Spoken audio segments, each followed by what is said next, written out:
In this drill, we work on shots coming off the back wall in a low pressure situation. Simulate the movement without the ball first and adjust to various positions. Players tend to hit these shots off both feet with the body squared up to the sidewall. Initially, just practice the last two steps of this movement, starting with the front leg, then the back leg to square up to the sidewall. This will allow students to position them precisely next to the ball, as judging the ball coming off the back wall is pretty difficult. The squash cannon ball machine is ideal to work on shots off the back wall.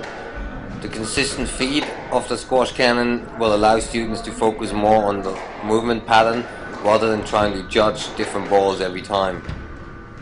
The student here already improved his positioning and hitting the balls more next to him rather than too far behind at the beginning of this drill. Use different height settings and speed settings so students have to adjust and make it more realistic.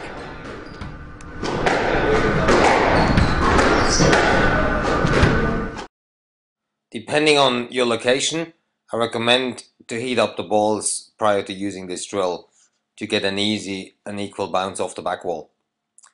Warm up the balls long enough so they all have about the same temperature for the machine to be able to feed consistent shots. I will collect them quickly or do another drill in between, so again they have about the same temperature when you restart it. Increase the heater setting if needed, but make sure the balls don't get too hot, otherwise they expand too much and might jam the machine. Now add another step coming from the middle to make it more dynamic, rather than working on the entire movement right away from the middle. And will give students enough time to get into a squared up position as well as using the correct timing. The movement of the feet needs to be timed well if you want to get into a favorable position in the backcourt. Once students are able to time their movement correctly and get into the right position in the back, have them maintain a balance while executing the shot. The body position can only stay squared up to the sidewall if the feet positioning is correct. In this example, you see that the contact point is slightly too far back, which forces the student to compensate with his upper body and open up. If your hips and shoulders move as you connect with the ball, it will be more difficult to control the ball.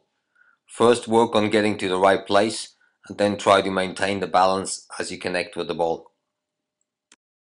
Using the squash cannon ball machine will greatly increase the speed of the learning process to hit balls off the back wall. The consistent feeds of the ball machine will free up a lot of time for students to integrate new movement patterns. As the ball of the back walls are very difficult to judge, so a lot of your attention is focused on judging the ball coming out of the back corners. More detailed descriptions and progressions of these drills can be found on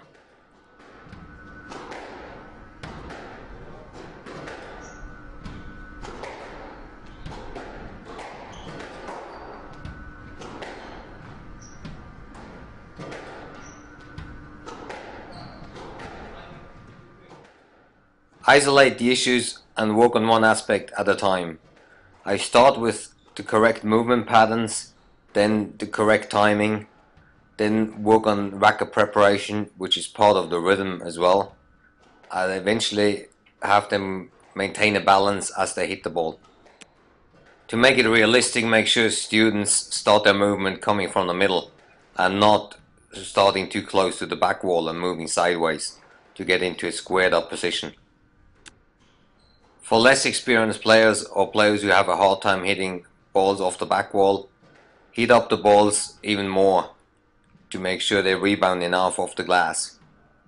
Or you can have students hit the balls off the second bounce to have more time available to judge the bounce of the ball. Next will be to introduce the entire movement coming from the tee, which can be seen in one of our other instructional movies on our website.